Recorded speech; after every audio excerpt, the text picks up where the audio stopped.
Status status అని అల్లాడారుగా. ఎంత పెద్ద డబ్బున్నోడైనా సరే ఈ రోజు 4 చినుకులు పడేసరికి నడి రోడ్డు మీదకొచ్చి నిలబడుతున్నాడు.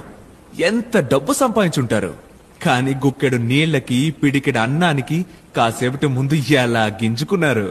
మీకింత అహాన్ని తెచ్చిపెట్టిన డబ్బు మీ ఆకలిని తీర్చలేకపోయింది. పేద పెద్ద జాతి కులం మతం హై క్లాస్ మిడిల్ క్లాస్ లో క్లాస్ చదువుకున్నోడు చదువుకోనోడు ఆస్తున్నోడు అప్పు చేసినోడు కార్పొరేట్ లో ఉన్నోడు కిళ్ళీ కొట్టోడు రాజకీయాల్లో ఉన్నోడు సినిమాల్లో ఉన్నోడు బంగ్లాలో ఉన్నోడు గుడిసెలో ఉన్నోడు నల్లోడు తెల్లోడు మంచోడు చెడ్డోడు అందరూ సమానమే అని చెప్పడానికి ఇలా ఓ పెద్ద వానొచ్చి సావు దెబ్బ కొడితే గాని మనకి బుద్ధి రాదు కదా.